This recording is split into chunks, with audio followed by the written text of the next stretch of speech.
estamos presentando la Agenda Chiapas por el Agua, y a mí me toca un papel de compartir de cuál es la situación, cuál es el estado en el que nos encontramos en términos del agua, las problemáticas que se viven en el día a día a lo largo y ancho de nuestro estado en Chiapas, pero también las soluciones que se han construido desde la base para lograr una transformación de la realidad, una transformación que apuntala hacia el bienestar de las personas y hacia la salud, tanto de las personas como de los ecosistemas.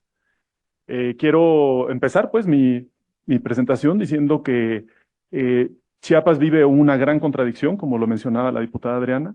Es el estado sin duda con más recursos hídricos y al mismo tiempo es el estado o está entre los tres estados con mayor rezago en el derecho humano al agua y al saneamiento.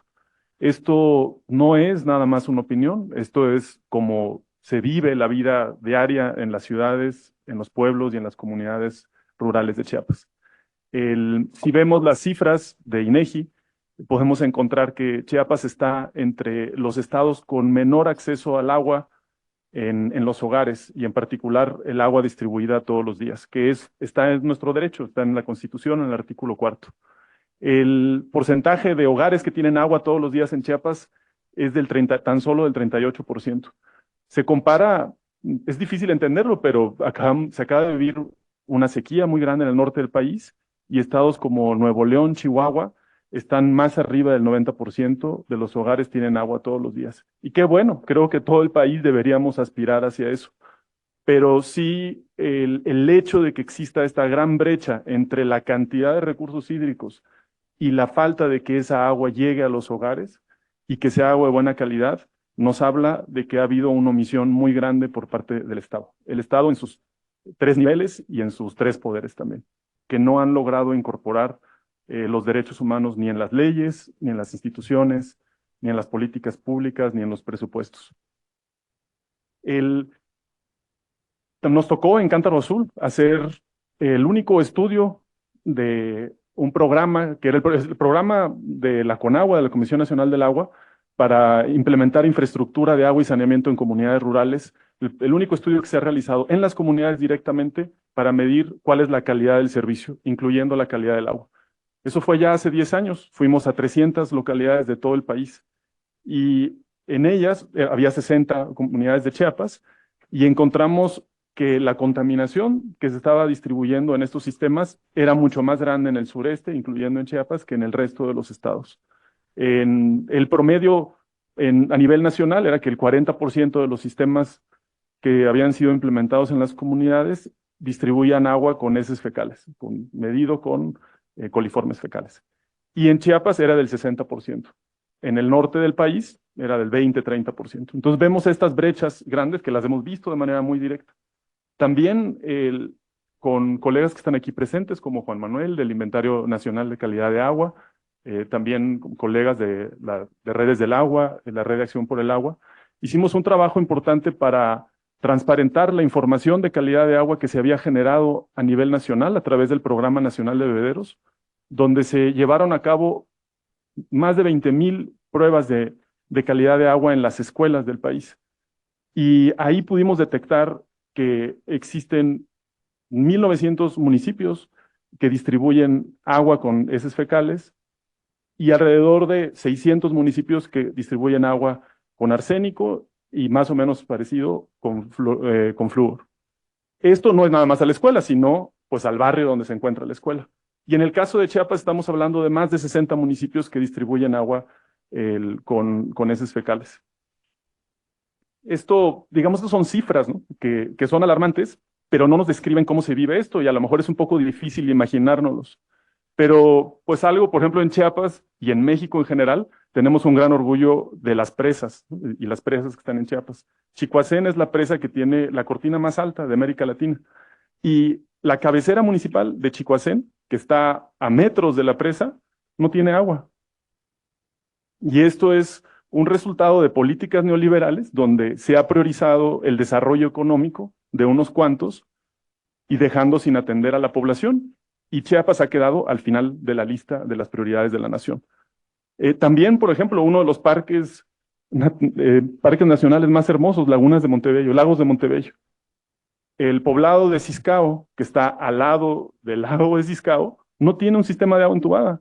La gente capta el agua de lluvia con tibores, cuando no está lloviendo tienen que comprar agua en pipa, y está alrededor de los lagos con mayor disponibilidad.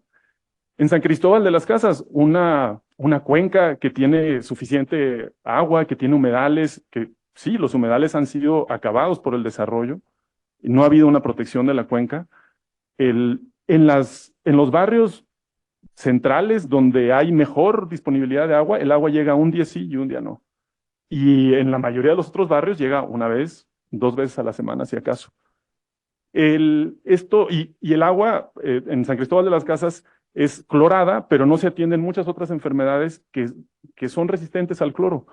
Y tenemos pues una contaminación muy grande de estos manantiales que vamos a escuchar también más adelante.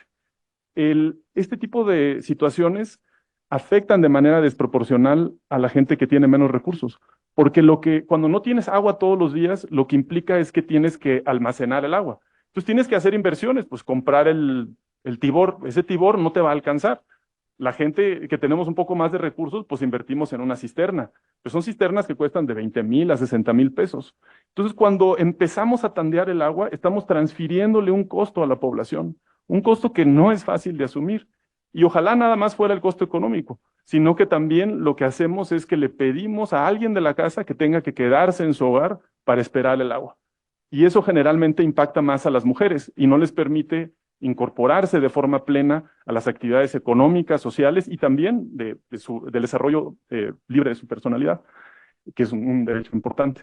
Y además, al tandear el agua, se contamina el agua porque las tuberías tienen fugas, sale el agua de la fuga y cuando no tiene presión regresa y ya regresa contaminada. Entonces te llega a la casa contaminada y la almacenas en recipientes donde se vuelve a contaminar. Entonces le estamos transfiriendo, con estas fallas, le estamos transfiriendo un gran costo a la población.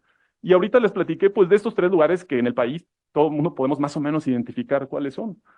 Pero un gran reto que ha causado pues esta contradicción es el que los problemas que viven la población en las comunidades rurales y la población indígena no son visibles en nuestro país, no son de interés nacional. Llevamos, pues me gustaría decir años, pero décadas, sino siglos, en que hay una marginación muy grande en Chiapas y nunca ha habido un movimiento como lo hubo, por ejemplo, cuando hubo una sequía en Monterrey y a los meses la Comisión Nacional del Agua ya había decidido invertir 10,000 millones de pesos para atender esa sequía. Qué bueno, pero también hay que visibilizar, en Monterrey el agua subterránea había disponibilidad. ¿De quién tenía esas concesiones? La industria. ¿Por qué no por qué no se puso esa agua a disponibilidad de la población? Y esto nos habla de problemas estructurales que vienen desde la falta de una ley general de aguas, que es una omisión del legislativo y también del ejecutivo por no haber promulgado una ley general de aguas después de 10 años de que haya sido reformado el Cuarto Constitucional, que lo dice de manera muy, muy clara. Y mientras tanto, se invierten estas cantidades de recursos y en estados como Chiapas, en los últimos 10 años, se pasó de invertir de 1,000 millones de pesos al año de recursos federales para temas de agua y saneamiento a menos de 100 millones de pesos al año.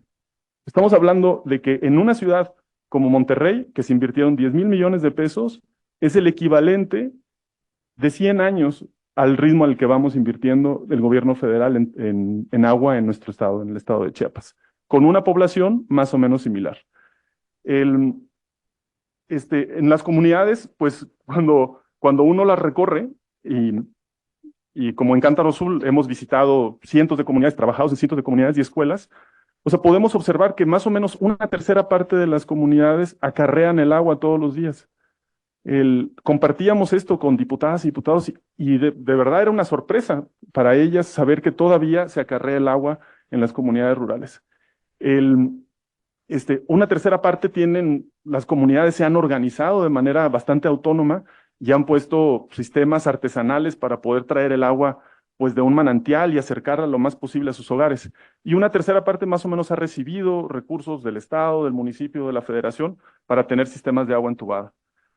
Sin embargo, uno de los problemas es que en estas inversiones que se han hecho, las inversiones se han enfocado solamente en la infraestructura. El 98% de los recursos lo vemos en el presupuesto de egresos de la federación, se van ese 98% a la contratación de una empresa que pone la infraestructura y solamente el 2% se invierte en el fortalecimiento de las instituciones estatales y municipales y un menos que eso en la acción comunitaria, en el fortalecimiento de las comunidades. Entonces, esta responsabilidad del Estado me refiero al municipio, las entidades federativas y la federación, de garantizar el derecho humano al agua, se le ha transferido a la gestión comunitaria del agua.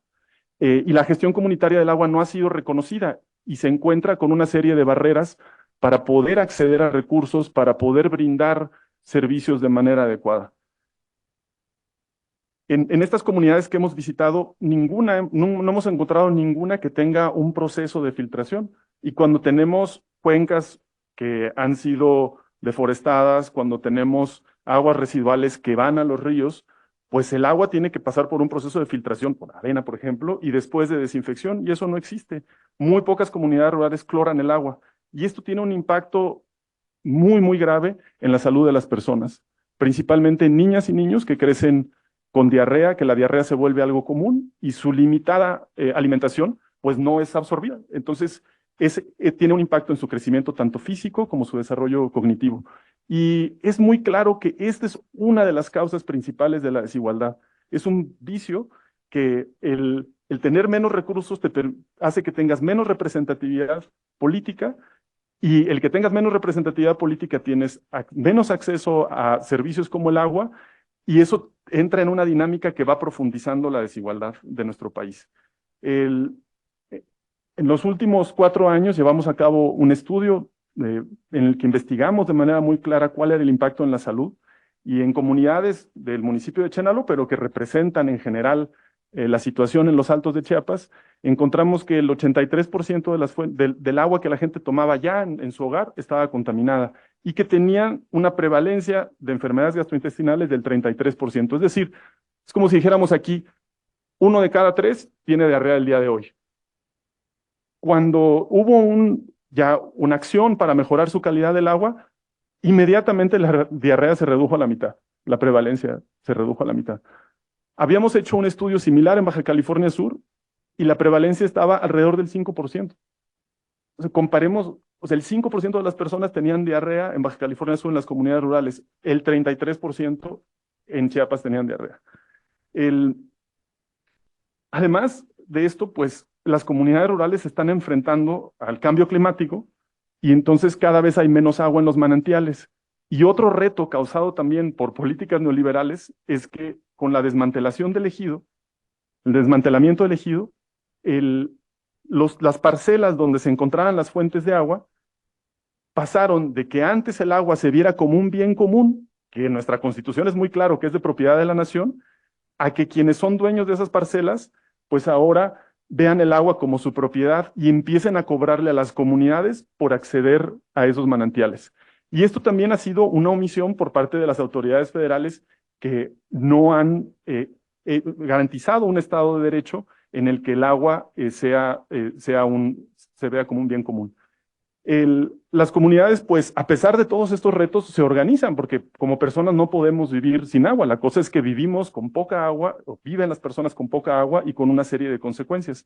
Y las comunidades se han organizado y han asumido esta responsabilidad de forma honorífica, sin cobrar, para brindar estos servicios en las comunidades rurales. Y cuando se enfrentan a un problema que no pueden resolver de manera directa, van y buscan al municipio para pedir recursos, para que se implemente una infraestructura, para que se repare una bomba, y empiezan una peregrinación interminable de que les mandan de una institución a la otra por la dispersión de funciones que están codificadas en nuestras leyes, que pareciera a propósito, para beneficio de unos y costo de otros. Y entonces, ante esto, pues, ha sido muy, muy difícil el lograr una transformación adecuada. Hoy vamos a escuchar también de cómo, a pesar de estas condiciones, Chiapas propone soluciones. Y Chiapas pide que estas soluciones se conviertan en políticas públicas para lograr una transformación en el territorio. Y me refiero a las asociaciones de patronatos que se han conformado en municipios como Chenaló y Citalá, en donde los comités de agua, reconociendo que si van solos nunca les van a atender, se han juntado, han compartido experiencias, qué funciona, qué no, y también empiezan a tener una voz unificada que les ha permitido tener reuniones, por ejemplo, con el director de la Conagua, venir aquí al Congreso y empezar a ser escuchados de cómo estas soluciones deben convertirse en políticas públicas. Y también vamos a escuchar experiencias como en Berriozábal, donde la asociatividad dio un paso más y llegó a que se creara el primer organismo público comunitario, en el cual el municipio, reconociendo que no podía cumplir su obligación de brindar los servicios de agua, creó una institución descentralizada del municipio, donde en su junta de gobierno la mitad más uno de las personas de la junta de gobierno son elegidas por la comunidad. Y esto permite que exista realmente una construcción de acuerdos. Algo que ha sido fundamental en los procesos asociativos y en el organismo público comunitario es que las comunidades ya no están luchando nada más por su comunidad y reconocen que hay otras comunidades que tienen más necesidades. Y entonces ahora han hecho una priorización y decir, vemos el derecho humano al agua, ¿quiénes van más atrás? Estas tienen que ir primero. ¿Cuándo en México hemos visto que alguien diga, mi comunidad vecina va a ir antes que yo? Y entonces digamos, lo especial de estos procesos que permiten la construcción de un tejido social de paz, de democracia, es uno de los elementos fundamentales de la Agenda Chiapas por el Agua. Y uno de los elementos que pedimos pues que sea reconocido en los procesos legislativos por quienes aspiran a tener puestos en el Ejecutivo, para que modifiquemos nuestro marco normativo y también nuestras políticas públicas y que realmente se pueda lograr esta transformación. Pues bueno, con esto creo que además de la gestión comunitaria del agua, pues es importante decir que esta situación no toca nada más a las comunidades, también toca a las escuelas. La gran mayoría de las escuelas en Chiapas no tienen agua, no tienen baños dignos, y es algo que también consideramos de manera general que es positivo que las comunidades educativas decidan en qué invertir, pero el Estado no puede separarse de su obligación de garantizar en un territorio público como es la escuela, que las niñas y los niños tengan agua limpia, agua segura para tomar, agua para lavarse las manos, un baño digno y condiciones y ambientes saludables adecuados. Y también las ciudades necesitan soluciones y es muy claro ese camino. Muchas organizaciones han pedido para que existan contralorías ciudadanas, para que exista una participación efectiva en los procesos de toma de decisión. Y algo que es fundamental para esto es que no puede pasar un día más en el que no reconozcamos que se tiene que transparentar la información de la calidad del agua. Mientras metamos abajo del escritorio los resultados de calidad de agua, las cosas no van a cambiar. Necesitamos reconocer, una transformación es reconocer cuál es el problema y a partir de eso llegar a acuerdos y construir un camino para un servicio básico. Y esto que soñamos y que hemos visto que se puede hacer, pues no nos lo estamos inventando, lo hemos visto en países de América Latina, donde es normal tomar el agua de la llave, que el agua esté limpia. Entonces no es un tema de recursos, es un tema del marco normativo, es un tema de políticas públicas y de instituciones. Y una de las cosas que tiene que cambiar en Chiapas es que tenemos el tema del agua está dividido, los recursos económicos los lleva la Comisión de Caminos. Imagínense cómo la inversión se lleva a cabo a través de una comisión que tiene una lógica de caminos. Hay más de 300 plantas de tratamiento que se han construido invirtiendo cientos de millones de pesos en Chiapas y el Instituto Estatal del Agua dice que con las manos podemos contar las que funcionan. O sea, corrupción no nada más cuando la gente tiene una ganancia económica por una obra que es así, sino corrupción es invertir tanto recurso y que no se tenga el beneficio público que se buscaba. Entonces, bueno, con esto creemos, están las bases en la Agenda Chiapas por el Agua, están las bases reconociendo los problemas, reconociendo la trayectoria histórica de nuestro Estado y también presentando estas soluciones, es que creemos que se puede transitar. Y les pedimos pues aquí en el Legislativo y a todas las personas que aspiran a tener un puesto de gobierno, que se comprometan con la Agenda Chiapas por el Agua, que ahorita vamos a escuchar de nuestra colega Mónica cómo se construyó y también de quienes vienen a representar a Chiapas, pues cuáles son cada uno de esos puntos. Muchísimas gracias por este espacio, diputadas, diputados y las personas que nos siguen en redes sociales.